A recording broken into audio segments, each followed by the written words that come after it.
तर नमस्कार मंडळी, मी ज्ञानेश्वर दौड पीक पाणी या यूट्यूब चॅनलमध्ये तुमचं सर्वांचं स्वागत करतो. मित्रांनो, मी आज माझ्या मक्काच्या शेतामध्ये उभा आहे आणि तुम्हाला या ठिकाणी मी माझी मक्का दाखवतो.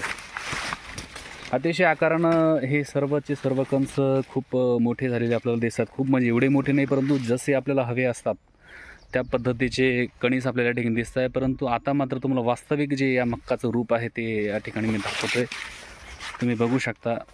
अर्थातच तुमच्या व्हिडिओ बघितल्यानंतर लक्षात येतच असेल की नेमकं मी तुम्हाला काय दाखवतोय.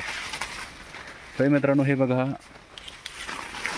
इतक्या चांगल्या पद्धतीची ही मक्का या ठिकाणी आपली बनलेली होती. परंतु आज मात्र या ठिकाणी जवळपास 4 ते 5 दिवस सलग पाऊस चालू आहे आणि पाऊसही चालू आहे आणि त्यासोबत वाराही चालू होता. आणि या वाऱ्यामुळं ही जी मक्का आहे ही मक्का पूर्ण जमीनदोस्त झालेली मित्रांनो.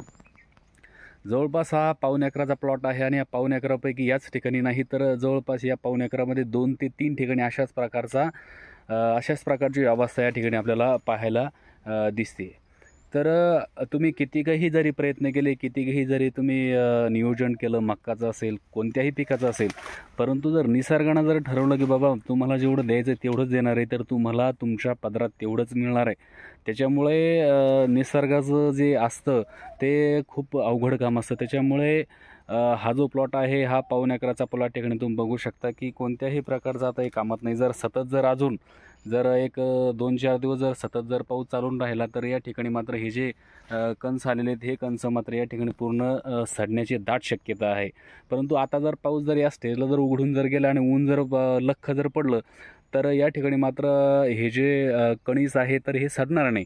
परंतु पाऊस जर चालू राहिला तर मात्र या ठिकाणी हे जे मक्काचे कंस आहेत हे सडू शकतात. तर मित्रांनो, अशा प्रकारची शेतकऱ्यांची अवस्था आहे. त्या ठिकाणी एकतर त्यांना पिकवायचं, राबायचं, मातीमध्ये मागाचं बियाणं त्या ठिकाणी पेरून द्यायचं आणि त्यानंतर मात्र त्याचं पीक त्याच्या चांगलं जोमदार डोळ्यात देखत जरी दिसत असलं, परंतु ते शेवटपर्यंत त्याच्या हातात येईल का हे मात्र त्याची शाश्वती नाही आणि नेऊ शकत नाही. त्याच्या प्रत्यक्षता आपण या ठिकाणी बघू शकता की पूर्ण झोपी गेलेलं हे पीक आहेत. आता कशा पद्धतीनं आता हे हातामध्ये येणार आहे ज्यावेळेस सोंगणी करायची तर याला मात्र या ठिकाणी बराचसा त्रास सोंगताना होणार आहे. परंतु असू द्या, सोंगू तर कसंही आपण, परंतु आता माझे पाय या ठिकाणी फसताय खाली, कारण पूर्ण गारा या ठिकाणी झालेला आहे वावरामध्ये. तर अशा प्रकारची ही अवस्था आहे मित्रांनो. सांगा ना आता काय करायचं आहे. आता शासन याला किती भाव देणार आहे सांगा ना. शासन देऊन 2,000 रुपये भाव देतं आणि 2,000 काय होणार आहे. जर याच्यापैकी जर समजा या 1.25 एकरामध्ये जर समजा 25 ते 30 क्विंटल जर मक्का निघत जर होती तर ती मक्काचा ॲव्हरेज फक्त 15 क्विंटलपर्यंत असू शकतं आणि मग काय परवडणार आहे शेतकऱ्यांना. आणि म्हणून मला असं वाटतं की या ठिकाणी नक्कीच काहीतरी एक ठोस उपाययोजना त्या ठिकाणी सरकारनं करायला पाहिजे. आणि आता मात्र ही जी अतिवृष्टी झाली, अतिवृष्टीमध्ये जे काही शेतकऱ्यांचं नुकसान झालेलं आहे त्या शेतकऱ्यांचा नुकसान भरपाई त्या ठिकाणी शासनानं नक्कीच करावी, हे तर मी या ठिकाणी या व्हिडिओच्या माध्यमातून या ठिकाणी आवाहन करेल शासनाला. कारण काय मित्रांनो, नुकसान झालं आहे म्हटल्यानंतर काही ना काही तर त्याचं आता आपल्याला काहीतरी करावं लागणार आहे.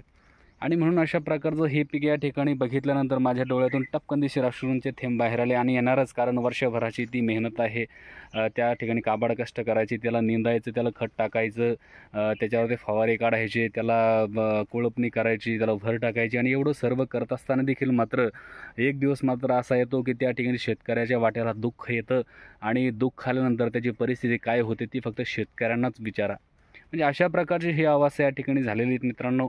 तर हे मी तुम्हाला हे माझ्या शेतातील अवस्था या ठिकाणी दाखवतोय आणि बऱ्याच ठिकाणी बऱ्याचशा लोकांच्याही मक्का त्या ठिकाणी पडलेल्या आहेत. आणि म्हणून परत एकदा आवाहन करतो की शासनानं या ठिकाणी निश्चितपणे शेतकऱ्यांच्या पाठी खंबीरपणे उभं राहून त्याला ही जी नुकसान भरपाई द्यावी, हेच मी या ठिकाणी परत एकदा आवाहन करतो. तर मित्रांनो, हा व्हिडिओ तुम्हाला बघून तुम्ही नेमकं याच्यावर कशा प्रकारच्या प्रतिक्रिया देतात, नेमकं तुम्हाला खरंच शासनाकडून नुकसान भरपाई हवी आहे का, नुकसान भरपाई शासनाने द्यायला पाहिजे का, तर हे त्या ठिकाणी कमेंट बॉक्समध्ये लिहा मित्रांनो. आणि जर या चॅनलवर तुम्ही जर नवीन असाल तर कृपया करून या पीक पाणी यूट्यूब चॅनलला सबस्क्राईब करून घ्या, जेणेकरून नवनवीन माहिती तुम्हाला या ठिकाणी कंटिन्यू मिळत राहील मित्रांनो. तर धन्यवाद.